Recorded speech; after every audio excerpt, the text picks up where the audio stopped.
Intro, data mining memang salah satu cabang ilmu komputer yang relatif baru, dan sampai sekarang orang masih memperdebatkan untuk menempatkan data mining di bidang ilmu yang mana.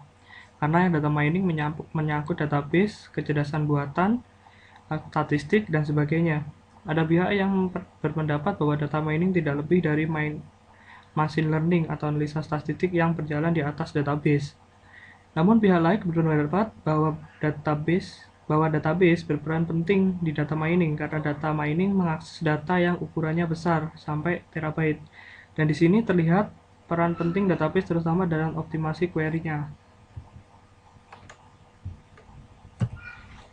Knowledge, lalu apakah data mining itu? Apakah memang berhubungan erat dengan dunia pertambangan, tambang emas, tambang timah, dan sebagainya? Definisi sederhana dari data mining adalah ekstraksi informasi atau pola yang penting atau menarik dari data yang ada di database yang besar. Di dalam jurnal ilmiah, data mining juga dikenal dengan nama knowledge discovery in database.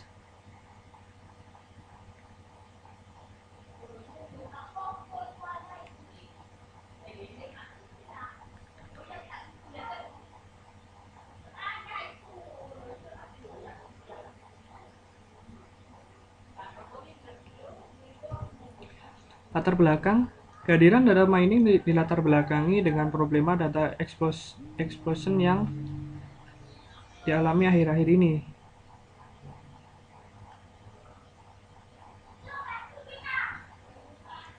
di mana banyak organisasi telah mengumpulkan data sekian tahun lamanya, data pembelian, data penjualan, dan data nasabah, dan data transaksi. Hampir semua data tersebut dimasukkan dengan menggunakan aplikasi komputer yang digunakan untuk menangani transaksi sehari-hari. Kebanyakan ada OLTP, Online Transaction Processing. Bayangkan beberapa transaksi yang dimasukkan oleh hypermarket semacam Carrefour atau transaksi kartu kredit dari sebuah bank dalam seharinya, dan bayangkan betapa besarnya ukuran data mereka jika nanti telah berjalan beberapa tahun. Pertanyaannya, sekarang, apakah data tersebut akan dibiarkan menggunung, tidak berguna lalu dibuang, ataukah kita dapat menambangnya untuk mencari emas, berlian, atau informasi yang berguna untuk organisasi kita? Banyak di antara kita yang kebanjiran data tapi miskin informasi. Yes, jika Anda mempunyai kartu kredit, sudah pasti Anda bakal sering menerima surat berisi brosur penawaran barang atau jasa. Jika pemberi dan kartu kredit Anda mempunyai 1 juta nasabah dan mengirimkan hanya satu penawaran dengan biaya pengiriman sebesar 1.000 per buah, maka biaya yang dihabiskan adalah 1 miliar. Jika bank tersebut mengirimkan penawaran sekali sebulan yang berarti 12 kali dalam setahun, maka anggaran yang dikeluarkan per tahunnya adalah 12 miliar. Dari dana 12 dari yang dikeluarkan, berapa persenkah konsumen yang benar-benar membeli? Mungkin hanya 10%. Secara harfiah berarti 90% di dana tersebut terbuang sia-sia. Persoalan di atas merupakan salah satu persoalan yang dapat diatasi oleh data mining. Dari sekian banyak potensi permasalahan yang ada, data mining dapat menambang data transaksi belanja kartu kredit untuk melihat manakah pembeli-pembeli yang memang potensi untuk membeli produk tertentu. Mungkin data sampai presisi 110%, tetapi bayangkan jika ketika dapat menyaring 20% saja. Tentunya 80% dana dapat digunakan untuk hal lainnya.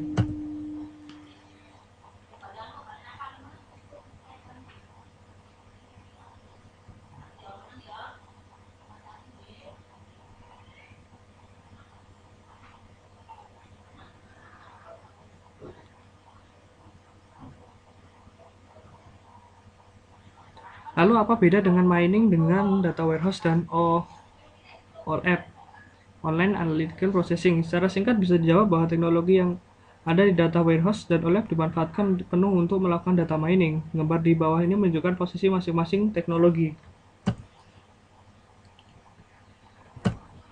Dari gambaran di atas terlihat bahwa teknologi data warehouse digunakan untuk melakukan OLAP, sedangkan data mining digunakan untuk melakukan informasi discovery yang informasinya lebih ditunjukkan untuk seorang data analis dan bisnis analis dengan tambah visualisasi tentunya. Dalam prakteknya, data mining juga mengambil data dari data warehouse. Hanya saja, aplikasi dari data mining lebih khusus dan lebih spesifik dibandingkan OLAP. Mengingat database bukan satu-satunya bidang ilmu yang mempengaruhi data mining, banyak lagi hal yang kembali lagi bidang ilmu yang turut memperkaya data mining seperti information science, informasi, high performance computing, visualisasi, machine learning, statistik, neural network, pemodelan matematika, informasi retrieval, dan information extraction, serta pengenalan pola. Bahkan pengolahan citra, image processing, juga digunakan dalam rangka melakukan data mining terhadap data image atau spasial. Dengan memadukan teknologi OLED dengan data mining, diharapkan pengguna dapat melakukan hal-hal yang biasa dilakukan di OLED, seperti derailing atau rolling untuk melihat data lebih dalam atau lebih umum, pivoting, slicing, dan dicing. Semua hal tersebut diharapkan nantinya dapat dilakukan secara interaktif dan dilengkapi dengan visualisasi. Data mining tidak hanya melakukan mining terhadap data transaksi saja. Penelitian di bidang data mining saat ini sudah merambah ke sistem database lanjut seperti object-oriented database, image spatial database, time series data temporal database, text dikenal dengan nama text mining, web dikenal dengan web mining, dan multimedia database. Meskipun gaungnya mungkin tidak seramai seperti ketika client-server database muncul, tetapi industri-industri seperti IBM, Microsoft, SAS, SGI, dan SPSS terus gencar melakukan penelitian-penelitian di bidang data mining dan telah menghasilkan berbagai software untuk melakukan data mining. Intelijen miner dari IBM berjalan di atas sistem operasi OS 400, Solaris, dan Windows NT dijual dengan harga sekitar. Selain itu, data IBM juga mengeluarkan produk intelijen miner untuk teks. Microsoft juga telah menambahkan fasilitas data mining di Microsoft SQL Server 2000. Enterprise Miner dari SAS berjalan di atas sistem operasi x6000, CMS, Compact, Trust64, Unix, HP, IRIC, Intel ABI, VS, OS2, OpenVMS, VMS Alpha, OpenVMS VAC, Solaris, dan Windows. Mindset dari Silicon Graphics berjalan di atas sistem operasi Windows 9X atau NT, dan IRIC dijual per seat seharga, server Windows NT seharga, dan untuk IRIC dijual. Clementine dari SPSS berjalan di atas sistem operasi Unix dan Windows NT. Beberapa penelitian sekarang ini sedang dilakukan untuk memajukan data mining. Di antaranya adalah peningkatan kinerja jika berurusan dengan data berukuran terabyte, visualisasi yang lebih menarik untuk user, pengembangan bahasa query untuk data mining yang sedapat mungkin mirip dengan SQL. Tujuannya tidak lain adalah agar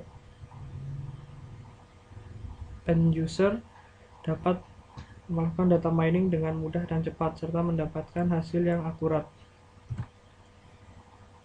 Proses data mining tahap-tahapnya adalah karena DM adalah suatu rangkaian proses. DM dibagi menjadi beberapa tahap yang diilustrasikan di gambar 1.4.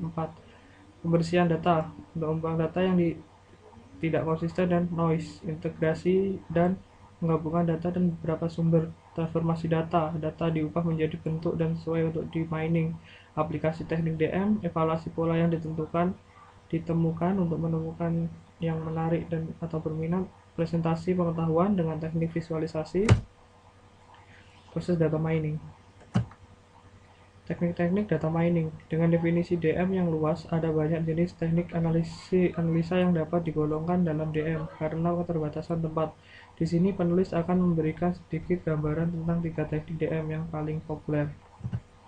Teknik-teknik data mining. Association rule mining. Association rule mining. Association rule mining adalah teknik mining yang menemukan aturan asosiatif antara suatu kombinasi item. Contoh dari aturan asosiatif dari kondisi pembelian di suatu pasar swalayan adalah bisa diketahui beberapa besar kemungkinan seorang pelanggan membeli roti bersamaan dengan susu.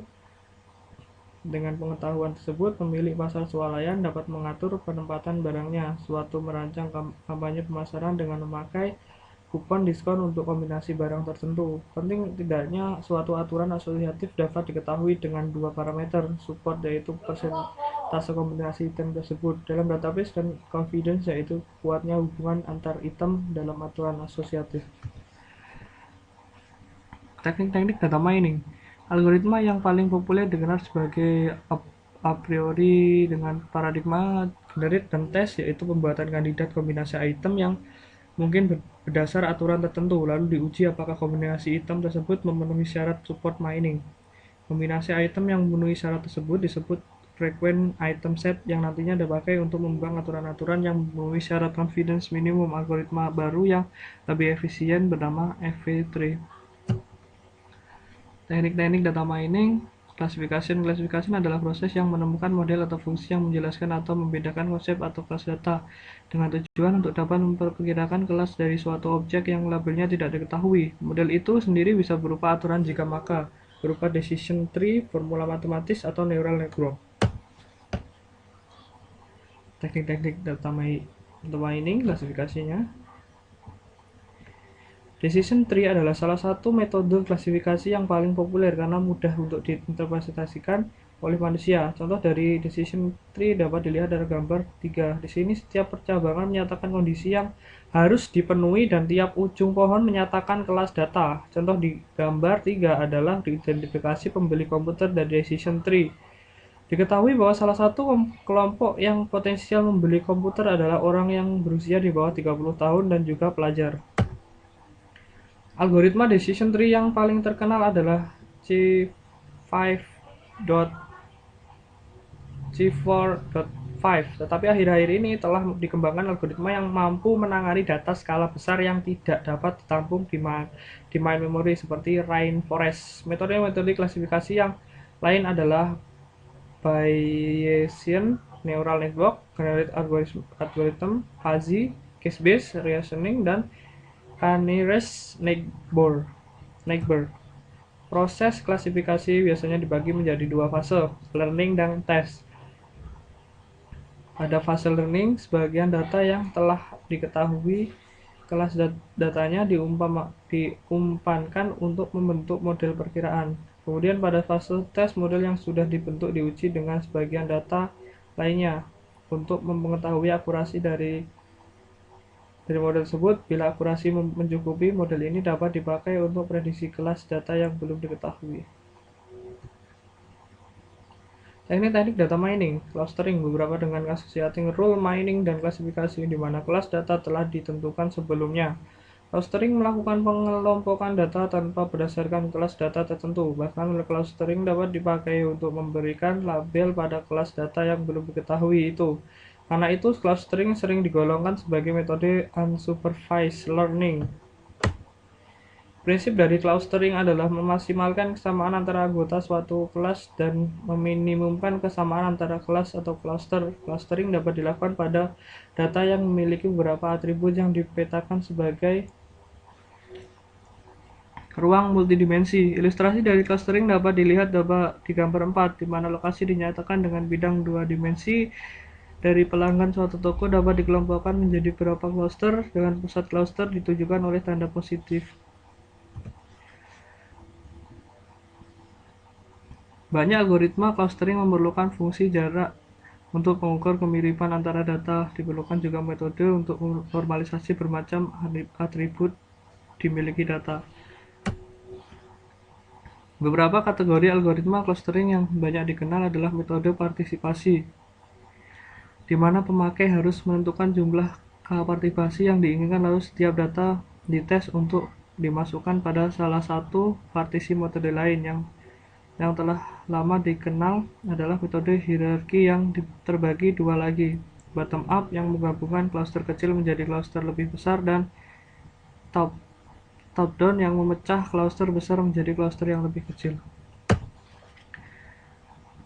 Kelemahan metode ini adalah bila salah satu penggabungan pemecahan dilakukan pada tempat yang salah, tidak dapat didapatkan cluster yang optimal. Pendekatan yang banyak diambil adalah penggabungan metode hierarki dengan metode clustering lainnya seperti yang dilakukan oleh Camelon.